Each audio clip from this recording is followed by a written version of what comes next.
I decided to hold off making this video for a bit longer because I wanted to first see if any interesting majorities get made. But anyway, let's just cut right into it. In the last video, I failed to mention... okay, so I talked about Dóra Björk Guðjónsdóttir, who used to be one of the most infamous city council members of the Pirate Party in Reykjavík, but then she decided to jump from the sinking ship and join the Social Democrats. Forgot to tell the absolute funniest part about that. So yeah, she is now a member of the Social Democratic Party, the Alliance, Samfylkingin, and yeah, she of course wants to run for office again, and she was hoping that she would be circa number 3 or 4 on the list of candidates, meaning if Samfylkingin got 4 or more candidates elected, that she would be among the ones to take seats in the city government. But the voters of, or the party members of the alliance were like, nah, we don't trust you. You can get place 9. How about 9? And yeah, Dóra Björk basically quit politics after that. Yeah, and spoiler alert, the pirates suffered horribly. They've got wiped out, so they are no more, and neither is Dóra Björk. And I think in grand total, the pirates got 1,348 votes in a city of 138,000 people. This means that the Pirate Party does not only not have any MPs elected, but they also now don't have any city council members anywhere. Yeah.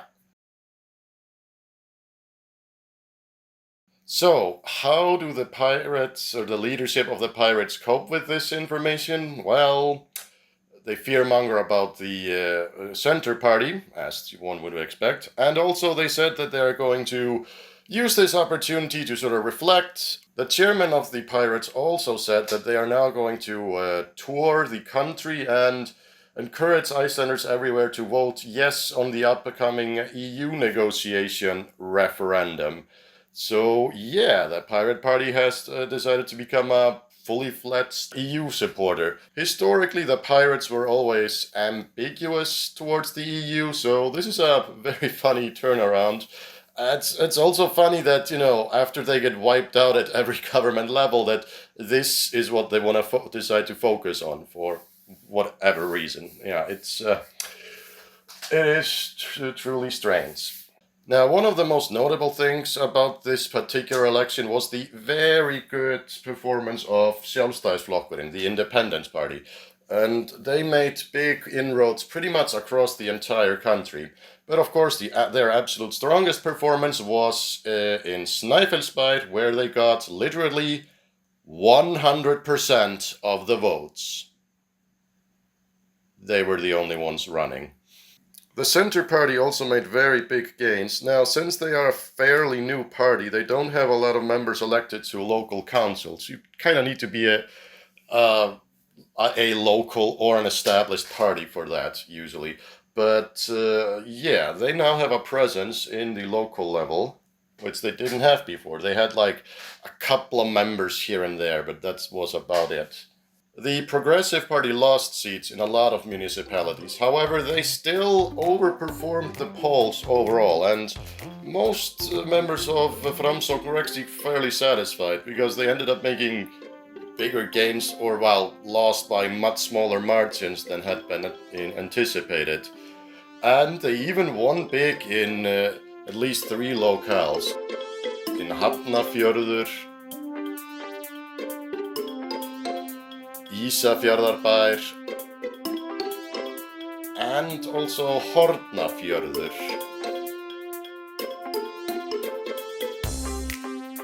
For the Alliance, which of course is one of the parties now in charge at the government level, and also is the Prime Minister's party, the results were very mixed. They actually performed okay in the countrysides, which again has never been their strong suit, but instead they underperformed in the capital city areas.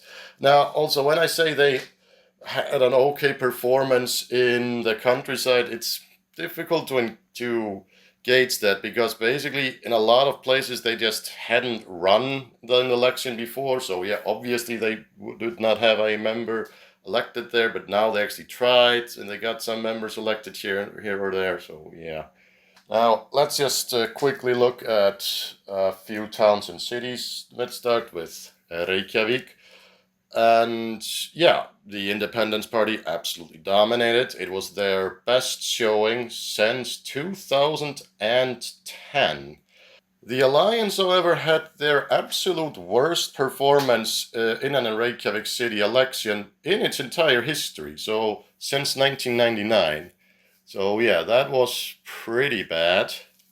As for the Progressive Party, well, in 2022 they had their absolute best showing in their history in Reykjavik, so nobody was expecting even then that they would have a equally good election this year. So that they didn't get 4 members elected was a surprise to absolutely no one.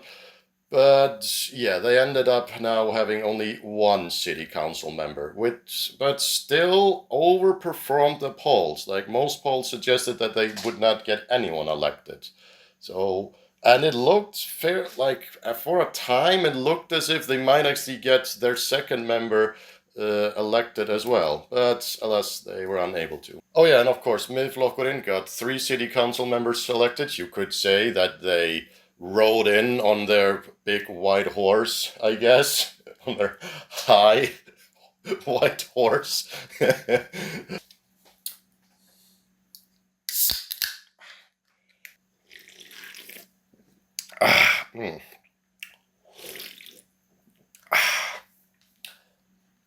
So something very interesting about Reykjavik is that it would be fairly easy for the Center Party and for the Sjálfstæðisflokkurinn to make a majority. I mean, yeah, it would look like this, but there is a very high chance that that's not going to happen for optical reasons, because you see, many of the leading members of the Center Party are disgruntled Independence Party members, left the party and joined the Center Party. So basically, if Hildur Björnsdóttir forms a majority with them, it sort of sends the signal that leaving the Independence Party and joining the Center Party could lead to rewards down the road. And that would not be a very good message for them to send. So I think they're going to avoid this, making a majority with them, just to sort of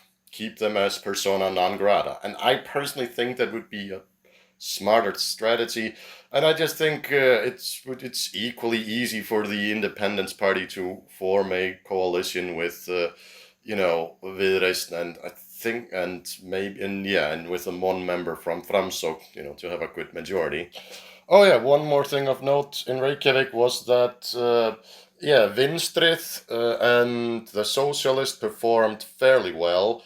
Vinstrið, or the left, is a combination ticket of the Socialist Party and several members of the Socialist Party and the Left Greens.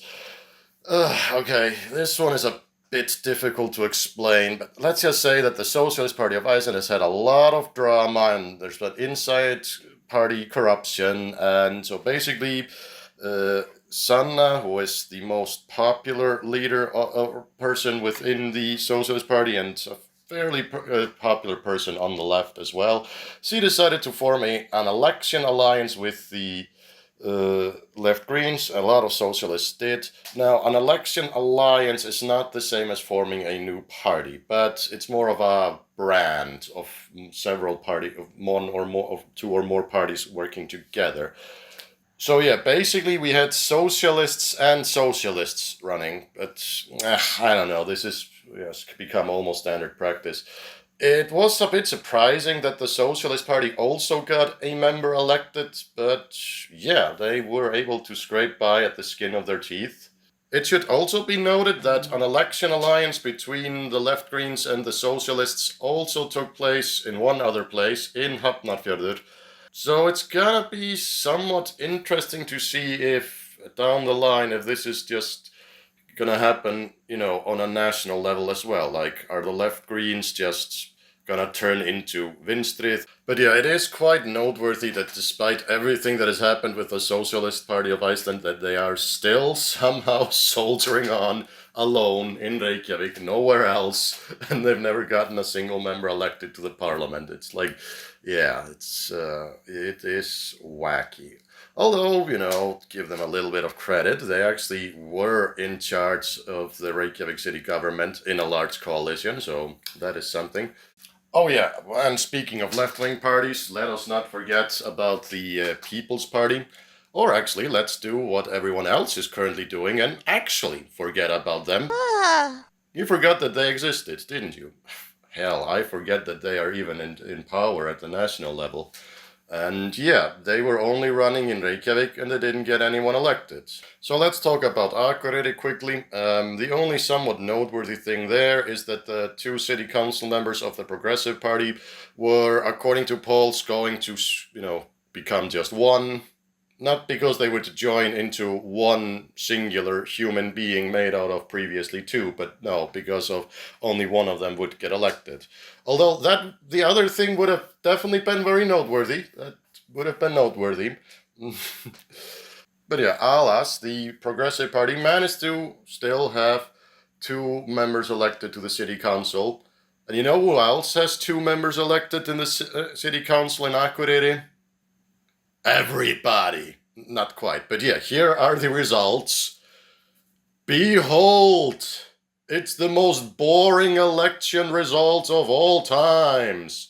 So the Independence Party had the most amount of actual vote shares at 1,992 votes in total.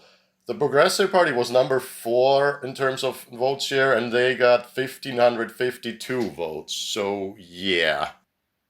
A new governing majority has also been formed in Akureyri now, made up out of the 2 members of the Independence Party, the 2 members of the Progressive Party, and the 2 members of the Bæjarlisti Akureyrar, which is a local non-partisan election alliance. And Berglind Ósk Guðmundsdóttir, a former MP for the Independence Party, is going to become Akureyri's next mayor.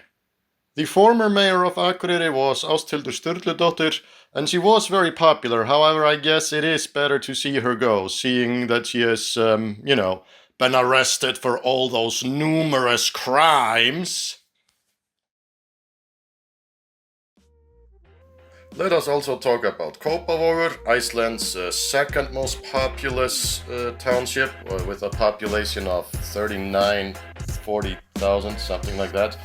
Anyway, so Kópavogur received way more attention this year than they usually do, and I think it's because of the Reykjavík-Kópavogur rivalry, and also because for the past 4 years, so there had been a right-wing coalition governing Kópavogur, versus Reykjavík had the most left-wing city administration probably in its entire history. Now, keep in mind that these 2 cities are located right next to each other. There's obviously a lot of people who live in one place and work in the other, so Reykjavík is infamous for having some of the longest waiting lists for getting children into kindergarten anywhere in the country, versus Kópavogur had a similar problem, and then, the right-wing government that took charge there 4 years ago helped greatly to alleviate the situation, and now basically the Kópavogur child care kindergarten model, as it is called, the Kópavogur model, is something that has been highly praised.